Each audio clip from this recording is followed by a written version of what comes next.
Firmament Files video.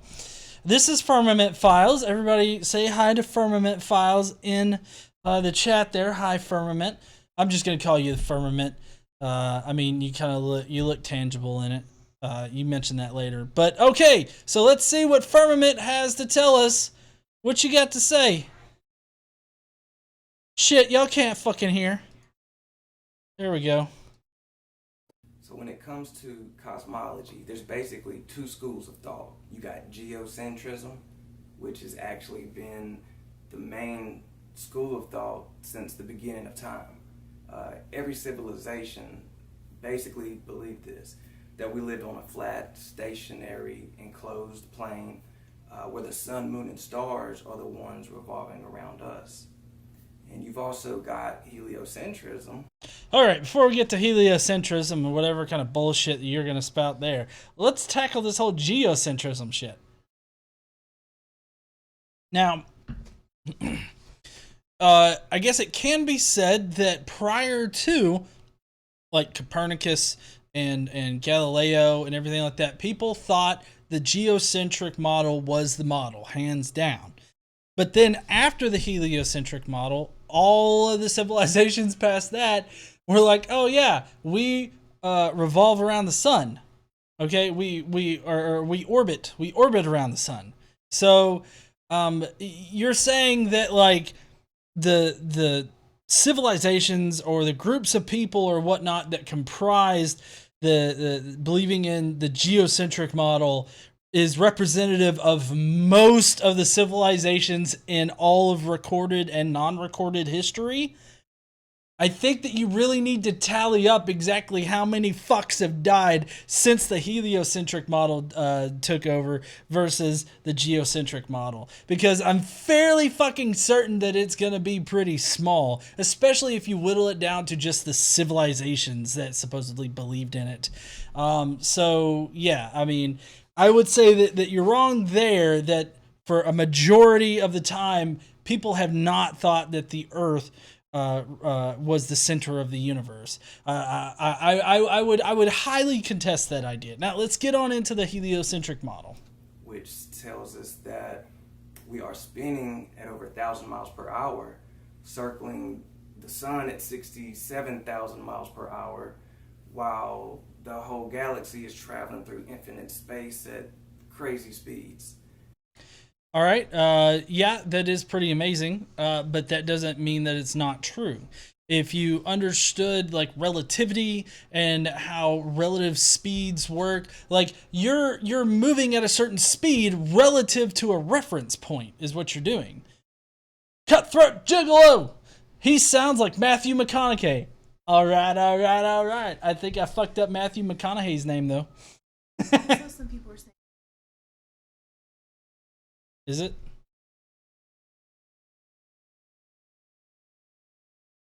And that was introduced from Copernicus in the mid-16th century. Actually, Pythagoras came up with the idea before that, but Copernicus had already been working on a body of work that he was going to publish after he died. But the Vatican and the Jesuits basically persuaded him and pushed him to release it. And not only that, but come up with these other theories that would take people's minds away from the Creator, the God in Scriptures. Okay. So this is fucked up history. Fucked up history 101 there, Firmament Files. Because that is not at all what happened. In fact, Copernicus actually released his theory or whatnot on heliocentrism prior to his death. And then the Catholic Church totally rejected it in what was it, 1616 or something like that? Yeah.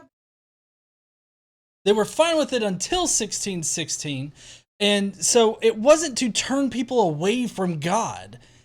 I mean, why would they want to turn people away from God? I get that you think the Catholic Church is evil. Well, the Catholic Church is kind of evil. The Catholic Church wasn't trying to push people away from God. It's just as simple as that. And the fact that you say that the Jesuits and the Catholic Church and the Vatican and all this other stuff trying to push people away from it, like, that doesn't make any kind of fucking sense when you consider actual fucking history. Okay? So you're totally wrong on your history here.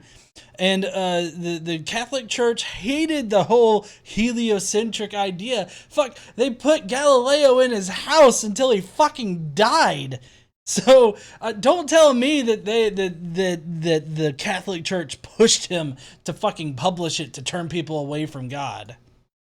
So that's kind of how we got these two schools of thought here.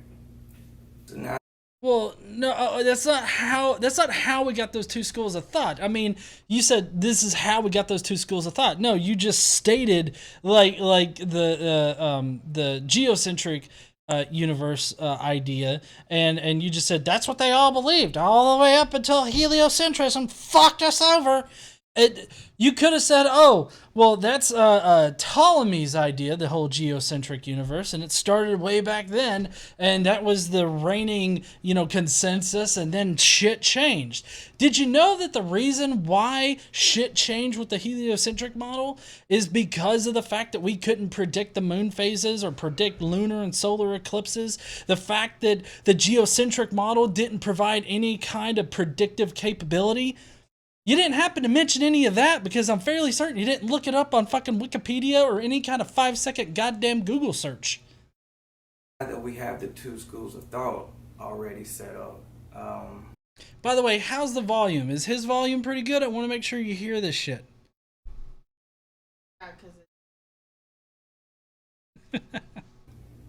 Now we have to look at NASA. NASA was the biggest hurdle for me to get over when I started researching this. But let me tell you a little bit about NASA. A lot of people will show you the pictures of Earth and tell you that it's real, but in reality, NASA even admits that their pictures are fake and they're all CGI. They're all composites. There's a lot of holes in what we accept as truth versus what NASA tells us. Okay, so just to point this out here, CGI is different than composite photography. Okay, the DSCVR satellite, Discover satellite, it takes pictures of the Earth, and it takes it in 3 different lenses. Right, you got a green one, you got a red one, and you got a blue one, and then they composite the image on top of it. They put actual pictures together in order to make them work. They're not CGI. They're just taken in a way that we can take pictures in space and get good colors and get good picture of the Earth. We got Azure Rogue saying, went to go make a cran and vodka. What did I miss? Not much. He's so far he's lied about history surrounding geocentrism and heliocentrism, and now we're talking about NASA and the Apollo shit. He's Nazi. Yeah, we're gonna get into that here in a minute. You can look at the moon missions. My question is, how could we have... They faked 6 of the moon missions? What are you even talking about? So Apollo 11 landed on the actual moon. And so you're saying they faked from maybe 11 onward? But like Apollos 1 through 10, those were legit. But 11 through the rest of them were not. You realize, I can't remember how many of the missions just went and like orbited the moon and then came back. I don't know if you've seen that one like docudrama on HBO that Tom Hanks did about the Apollo missions. I can't remember the name of it. I'll think of it later. But if you watch that, they have all these missions that just went and orbited the moon for a little bit. So I don't understand why you're saying that they faked 6 of them just because it shows them landing on the moon, and just because you can play around with the picture and get the picture to do weird things doesn't mean that those pictures are faked. Went to the moon if we can't leave low Earth orbit, and they admit that. They say the moon is like 238,000 miles away from Earth, but low Earth orbit is between that. So we've got a problem there.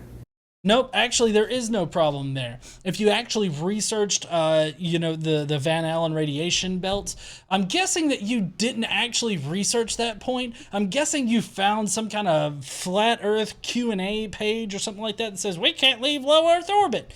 Right now with our current technology, we can't get past the Van Allen radiation belts because of the kind of technology that we have. We have to develop new technology, true.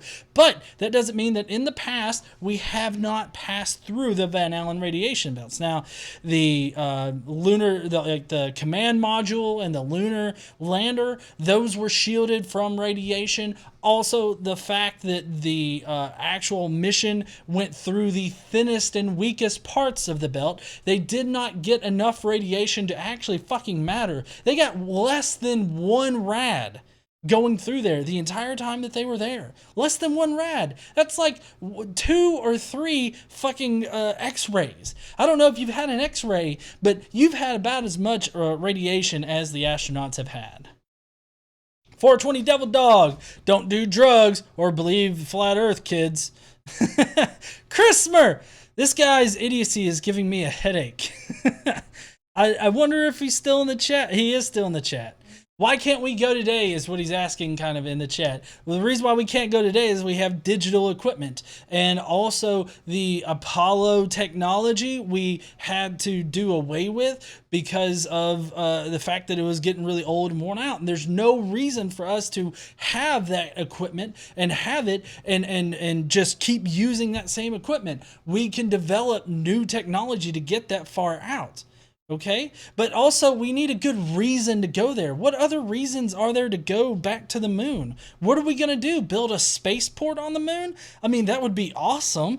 But at the same time, the budget of NASA is so fucking small. It's barely a sliver on the goddamn FY20, whatever the fuck you want to name it. It's never going to get that much money to be able to put a lot of shit into it. Of course, Trump has his fucking Space Force, but that's not going to go anywhere other than a control room. So we had a few things.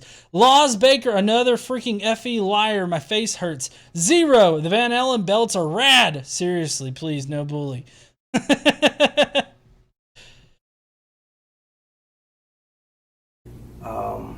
We've got fake CGI pictures. Everything that you look at are all cartoons. You cannot show me a real picture. They even admit that they have to be faked. Well, no, they don't. They're not faked. What he literally said is they're Photoshopped because they have to be. I know that because of that fucking ODD TV rap song where he's like, it's Photoshop because it has to be. And it just gets stuck in my head every single fucking time I have to say it. But Photoshop does not mean CGI. Okay? Just because they have to fill in some gaps because of the satellite pictures and everything that they take doesn't cover every single square inch of the planet does not mean that it's a CGI photo. Not Joe Witness. If the Earth is flat, why did NASA require Australia to communicate with the Apollo missions? No fucking clue, not Joe, but that's a good goddamn question.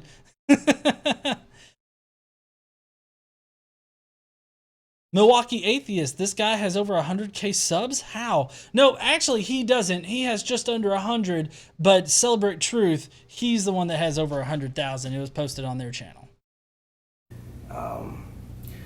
Also, Operation Paperclip. This was after Here it is. It's the Nazi shit, honey. World War II when the United States brought in over 300 Nazi occult scientists.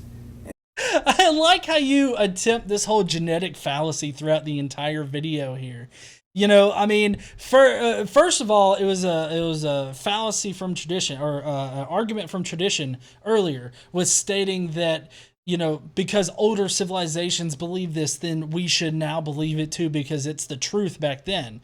Just because it was the truth to them back then doesn't mean that it is the actual truth or what we should believe now about anything. So your argument from tradition's trash. This particular genetic fallacy is trash too. Because you're saying that, oh, the NASA scientists were Nazis, therefore they're occult scientists. And the NASA's just going to lie to us because they're still occult Nazis in science and the government. Also, they brought, and Well, they were defected. Okay, good point, honey. They were 88 defected Nazi scientists. They were not occult scientists or anything like that, and they were recruited after the inception of NASA. I remember that much. Okay. Also, Werner von Braun, did you know that he was actually arrested by the Nazis and then eventually let go and he defected? Yeah, interesting point that you seem to not make here. And that's really how NASA was basically formed. No, NASA was formed prior to the Nazis being incorporated. Well, they're defective Nazis, so calling them Nazis really is disingenuous because they weren't Nazis at that point. Did they come from Germany and did they work on the Nazi programs for the V2 rocket? Of course. But that doesn't mean that they are Nazis when they got integrated into NASA. Were working our space program. Yeah. Well, I mean, yeah, they were working for our space program. There's no reason to think that they were secretly still fucking occult Nazis. And under the leadership of Werner von Braun, we kind of come up with modern day science of rocketry and things of that nature. Oh, is the science of rocketry part of the whole religion of scientism too? That's what I do. Yeah, KC does science of rocketry shit. In a building named after Hey, Von Braun. yeah, I know, in a von Braun building. But hey, honey, do you sacrifice cats before you do the rocketry science? Rabbits. Oh, they're rabbits? Yeah. What about the small children? We just put them under the Sorry, people, my camera went off. Hold on one second. we just burn them up. Oh, you burn the little children up. Huh? Oh shit. We're revealing all of the Nazi scientism shit on this stream right here. And the whole building is decorated. Oh, obviously. Corbin Hales, I love your channel. Keep it up. Thank you, Corbin. I appreciate that. But everything that they give us is a fraud. It's a fake. If you look at I would love to see your evidence that it's a fraud and it's a fake. My guess is that you don't actually have any kind of fucking evidence to suggest that it's a fraud and a fake. So maybe you should actually get evidence first before you make bullshit claims. his tombstone, he left a Bible verse on it that tells you, I believe it goes, "And the firmament showeth God's handiwork." The firmament in Hebrew means rakia. That means a tangible thing to be beaten out as molten glass, basically a dome. And that was part of what all the early ancient civilizations believed that we had. So why would the godfather of rocket science and NASA leave that on his tombstone? Can you imagine Werner von Braun sitting in his office and he's like, I mean, you want me to build a rocket, but you're not giving me anything. I don't know. Maybe I should have my boys shake you down. Oh. I can't do a Godfather impression at all. But you get my point. It's fucking ridiculous to call him the Godfather of rocket science or the Godfather of NASA and shit. I mean, what? I mean, did they do a lot to advance that? Did they even create the field of rocket science? I would say so. But to call him a Godfather as some kind of like title is just fucking stupid. That's a big one for me right there. Well, that's a big one for you right there. None of that made sense at all. All you did was either show how ignorant you are about the actual history of NASA and Werner von Braun and the V2 rockets and rocket science in general, or you're knowingly lying about it, which is worse. Halsoy, just so I can claim you're a shill. Thank you, Halsoy. bubbles in space. And you can look on YouTube right now and you can see videos of astronauts supposedly at the ISS or whatnot with bubbles shooting up. I mean, you can see like distortions in the video feed, sure, but they're not bubbles. Milwaukee Atheist, Genesis was written as an allegory. Try again, dude. But yeah, there's no actual like bubbles in the video or anything like that. Actually, I live here in Huntsville, Alabama, where they have one of the training tanks. And trust me, there's no way you can green screen that shit out, okay? There's no way that you can mistake like that for fucking space or anything like that. So don't even spread that kind of bullshit with me. I don't know how you get that in space. There's also a video of a bee that flies around them as well. So I don't. Oh, honey, did you hear about the fucking underwater bees? What? Did you? Well, I mean, obviously it's bubbles and everything. So they're underwater. There's bubbles in space. They're fucking underwater. Therefore, there's bees underwater, honey. Did you know about the fucking underwater bees? They now have fucking submarine suits that they can put on, and they can go directly into the fucking water and sting your ass. Yeah, just I don't know. Traditionally, I thought you jumped your ass in the water in order to get away from the fucking bees. But apparently, there exists underwater bees now. Thank you so much for your goddamn insight, Firmament. Believe there's any bees out in space, so to speak. I don't think there's any bees under the fucking water at all either. But let's talk about the curve for a minute.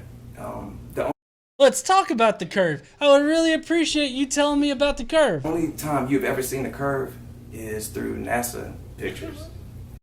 No, actually, it's not only through NASA pictures. It's actually been amateur recordings of weather balloons going far enough into the sky where you can see the curvature.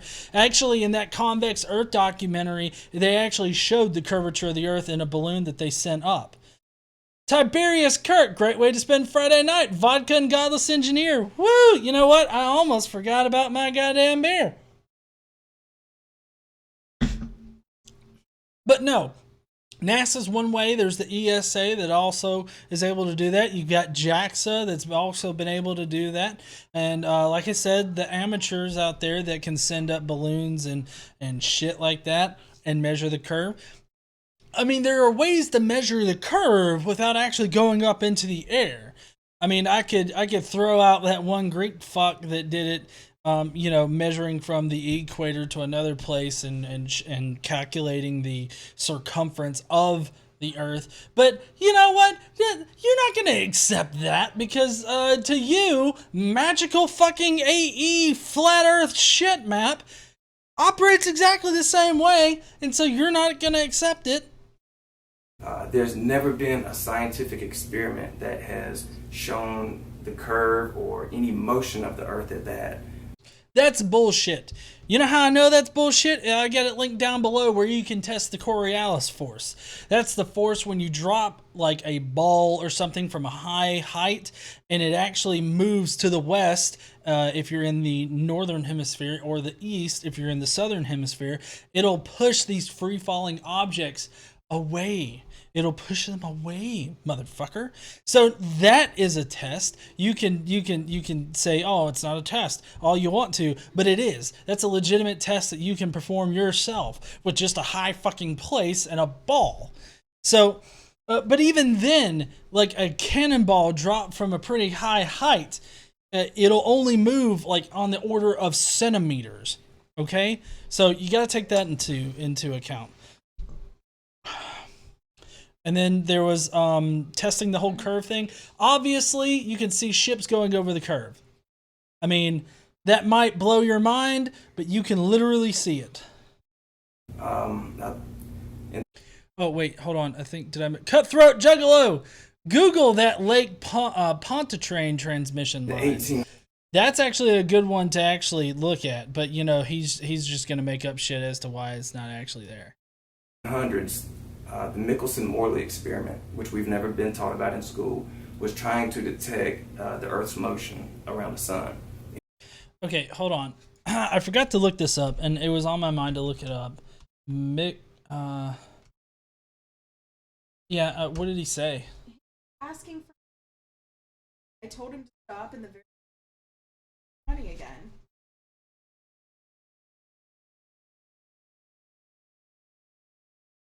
Oh, yes. Okay, yeah. This is the one that I thought it was. Good job, honey, for timing him out. Firmament files, you can't do that shit, bro.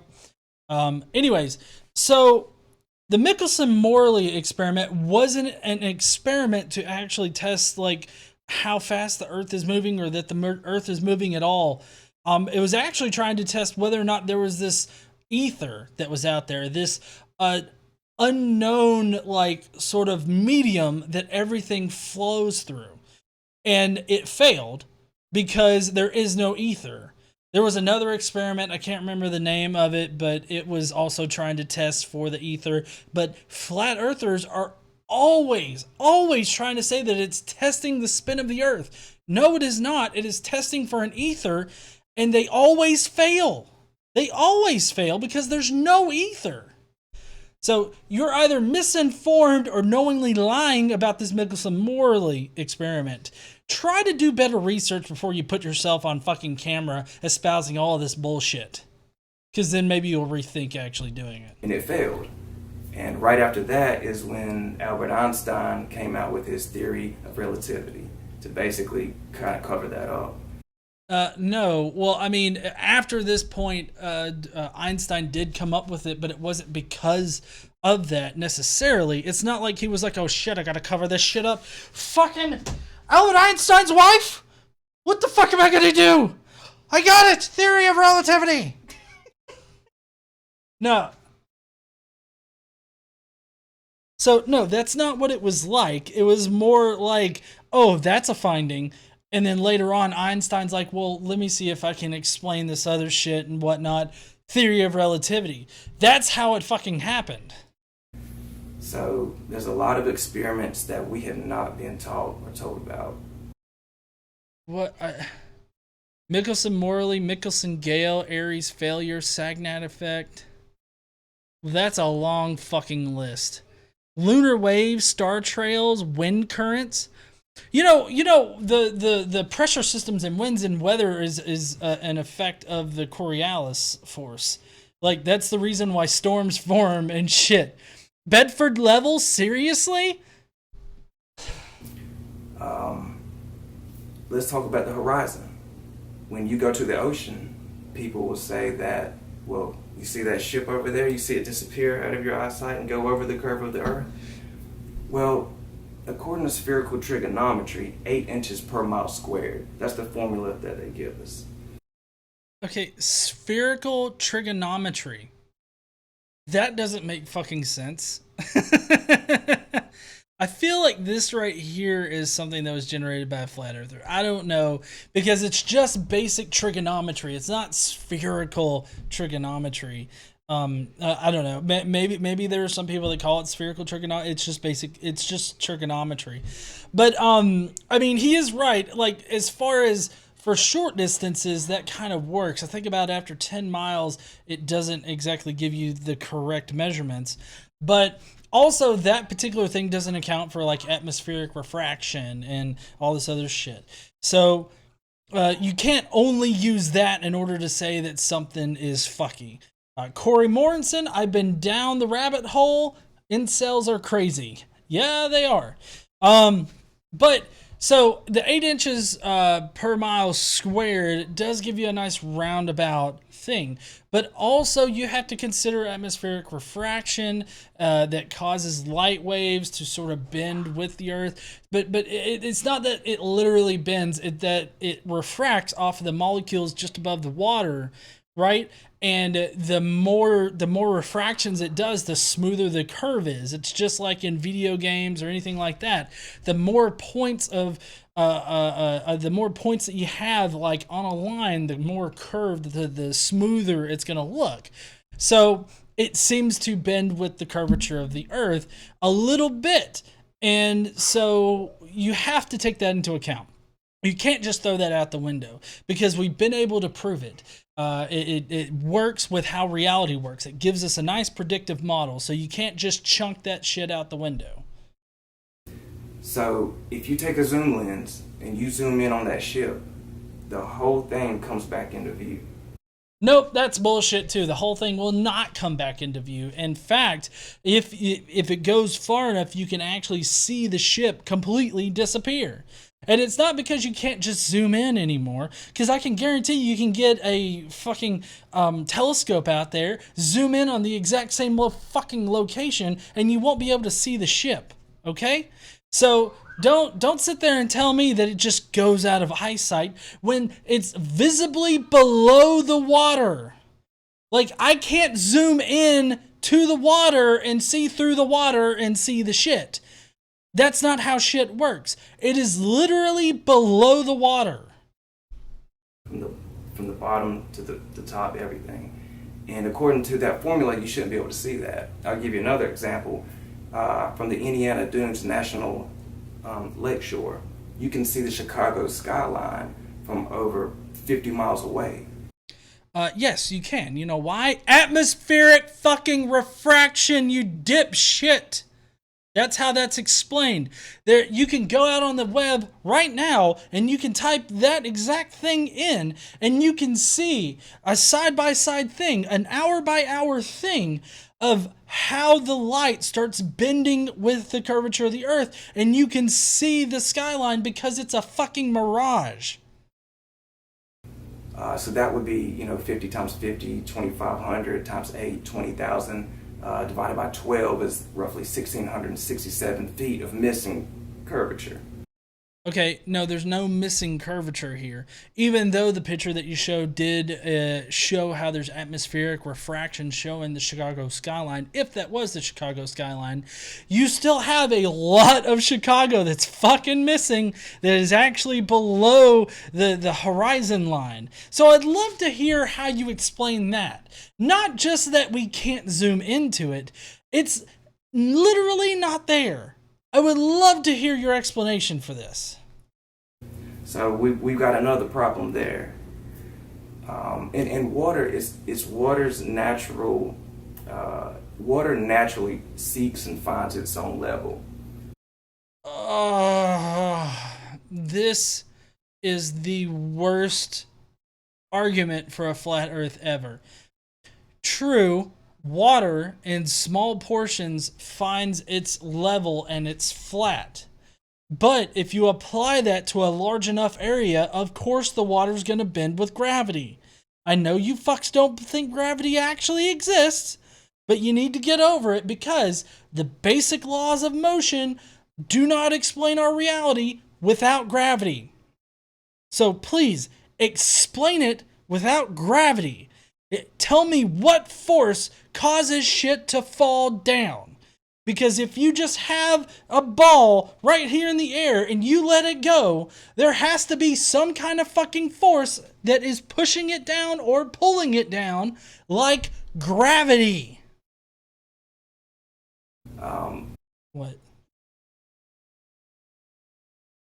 Okay, doesn't density explain it? No, density does not explain it. Density is about how tightly compacted the atoms are in anything. It does not explain the forces that are causing any certain bit of matter to be pulled in one direction or another. It doesn't explain that. Density only talks about how many atoms are in a certain thing. It's not talking about the forces that are acting upon it. I don't know how you can have water sticking to a ball. You cannot show me an experiment that does that. Well, actually, water is very adhesive to materials. It has an adhesion to other atoms. And so it also has cohesion. That's why water, forms those nice little droplets. So the surface tension is the tightly compacted cohesion of water molecules on its surface, and then the adhesion property of water causes it to stick to a ball. So in small, minute amounts on small objects, it will stick to it. Like on the underside or the lip of a table or something like that. That is why that happens. Now, in order for it to get bigger or for more water to stick to it, you would need gravity, because those, what I just talked about, the small droplets of water on small objects, requires static properties, like static electricity, like just the general cohesion and adhesion of molecules. That's what it requires. But after a certain point, gravity is too great, and it causes it to, break apart or fall off or whatever. If you have a planet that's big enough, of course, gravity is going to cause it to stick. Because if you're not familiar with 3D space, you have a 3D space and you have a lot of matter, and it's all attracted to the very center of that 3D space. What do you have? Fucking sphere. And so therefore any other objects that are near it are going to be attracted to the very center of that sphere too. Guess where that is? Directly in the center of the three-dimensional object. But if you ask anyone else, who believes in heliocentrism, they'll tell you that it's because of gravity. But gravity is just a theory. No, gravity is not just a theory. Gravity is a law of nature. It has a law, which is a mathematical description of gravity. It is also a scientific theory that's been rigorously tested and been proven to give us a predictable model for our universe. True, it's not a complete model. Okay, that's why the theory of relativity came in later in order to explain some more shit on top of it. But in localized places like the planet Earth, gravity and the calculations and the theorems and everything surrounding that particular thing works just fine. Gravity can be explained from density and buoyancy. No, it cannot. Density and buoyancy require gravity to even exist. If something is more dense than the air, it falls. If it's lighter, like smoke or helium, it's going to rise. Okay, and what causes that distinction in direction? Because the only reason why we know it to rise or it to fall is because of fucking gravity. As your rogue, density makes stuff move down, gravity decides which way is down, if I'm understanding this right at least. I would say that that's correct, that, not that density makes something fall down, but density is how many atoms are in it, and then from that you can get the mass, and then the mass is what actually determines, like, the force of gravity, and whichever way the greatest pull of gravity is, that's the direction that it goes, which we, Well, yeah, it's a ratio of mass to volume, but it's the amount of atoms that are in like a particular sample or whatnot. That's what it's measuring. Right. Yeah. Let's see. Shadowy Twilight. Long time watcher of your vids. Keep up the good work, GE. Thank you. I appreciate that. Firmament files got timed out again. For 300. Oh, wow. That's not acceptable. Okay, bud?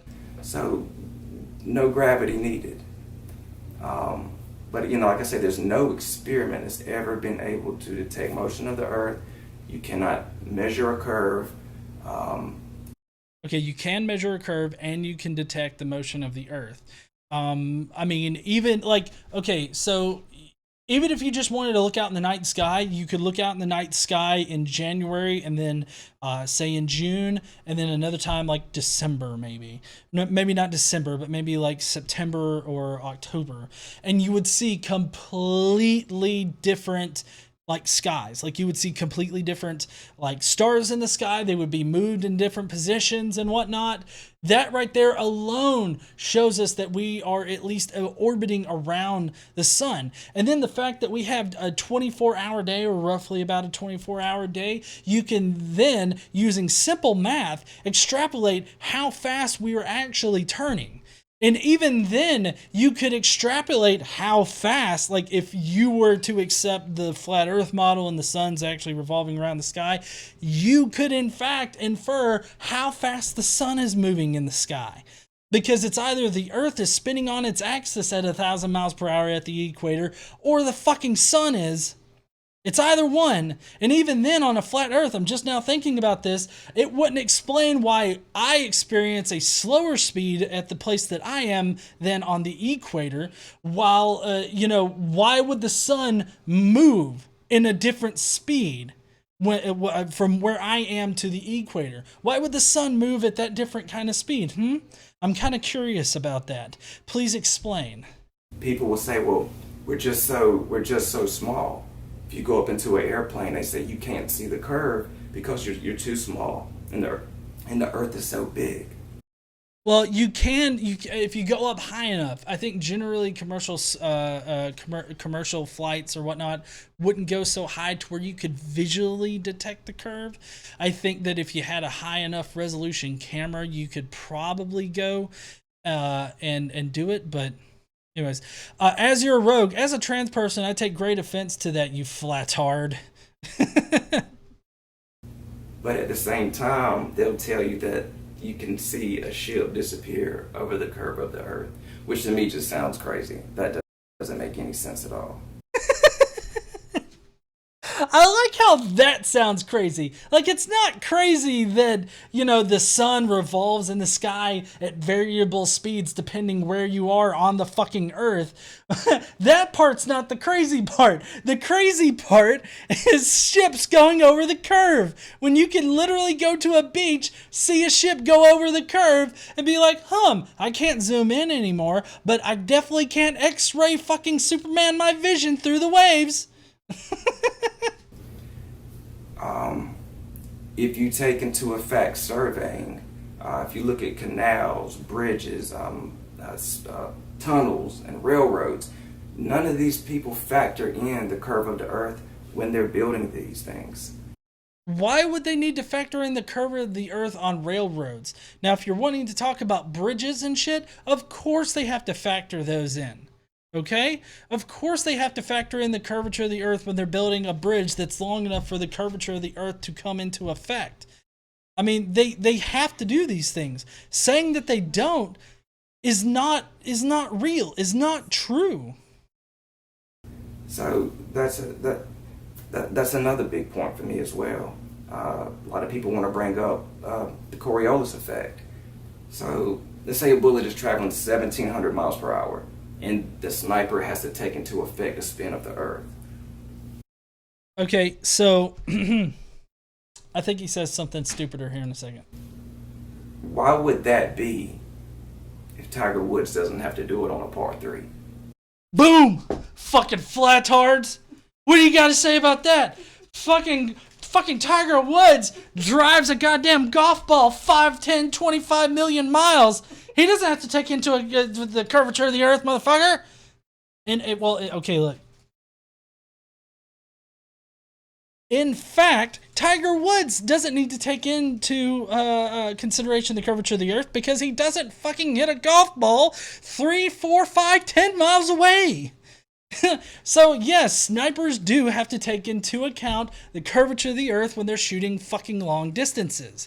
But I also don't see how that directly relates to the Coriolis force. I mean, I guess the bullet being that it's a free falling object on the Earth would be affected by the force. But what he's talking about here doesn't necessarily involve that. It involves the curvature of the Earth. The Coriolis effect or the Coriolis force would affect free falling objects. If you read that, there was actually an experiment that they did years ago where they were trying to see if there was any spin of the Earth. So what they did was they took a hot air balloon and they raised it up, pretty high, and left it there for some hours. And then they dropped it back down to see would they land in another place. Okay. He keeps correcting you in the chat. He's not talking about. Well, yeah, but So, well, no, he's telling talking. you what he said. Well, I understand that, but but you see, snipers take into account the curvature of the Earth and I guess the spin a little bit, but it's the curvature of the Earth that you have to worry about if you're shooting long distances. So, sure. I mean, either way, you have to take both of those things into account. But also he's talking about this hot air balloon rising up and then landing right back down where it was. So if we're all being pulled to the center of the Earth and the hot air balloon is being pulled to the center of the Earth, then we're all going. Let's say this hot air balloon is right at the equator, moving at 1,000 miles an hour, right? When it lifts off, it is still moving at 1,000 miles an hour. Like it is within the influence of the Earth. That fucking hot air balloon is not gonna go goddamn all the way up into the upper atmosphere where there's literally no atmosphere. Like that's not where it's gonna be going. Okay, so it is still affected by the gravity of the Earth, and therefore it is still being pulled along with the Earth at 1,000 miles an hour.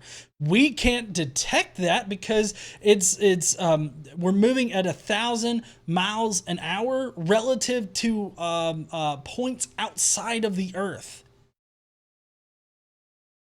And they didn't. They landed exactly where they started. So that to me doesn't make sense either. Well, it makes sense if you just Google shit for a minute and you understand exactly like how shit works when you factor gravity in. Obviously, if you take gravity out of the equation, all shit's going to be fucky. But also, if you have a model that doesn't have gravity worked into it, you're not going to have any kind of predictive capabilities of that model. Like, for instance, if you throw gravity out of the equation and, you have this hot air balloon moving up, then I really don't even know how you define what is up and what is down then. There's no predictive capability of the flat earth model, map, theory, or whatever. I think what this whole thing does with heliocentrism is it steals your common sense. It tells you that your senses are wrong. Nope, that's what the Bible does. When you walk outside, you don't feel any spin. Well, yeah, you wouldn't feel spin because we are moving at 1,000 miles per hour along with the Earth. When you're in when you're on a fucking bus or a train or whatnot, do you feel the train going like 60 miles an hour? Well, if you get on the roof, you'll feel it because the wind is going to be hitting you in the face. But if you're in the car, I mean, what? Like, if you're in a train car and you jump up and you land back down, why don't you move a few inches? Like, if you're jumping up and then back down, why don't you move a few inches to the right or whatever the fuck? Like if you walk on a train, why do you not just fly all the way back and fucking out of the train? Because the train has propelled you up to the same speed that it's at. So relative to the train, you're not moving at all. It's the same way with the spin of the Earth. My fucking camera just went off again.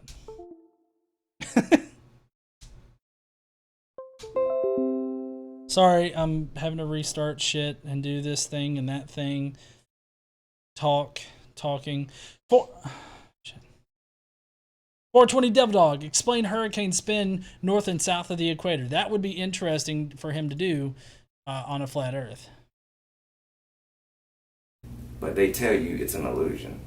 You see the sun and moon fairly close to you and looking about the same size. They say that's an illusion too. Common sense is just not applied when you look at what we call science today.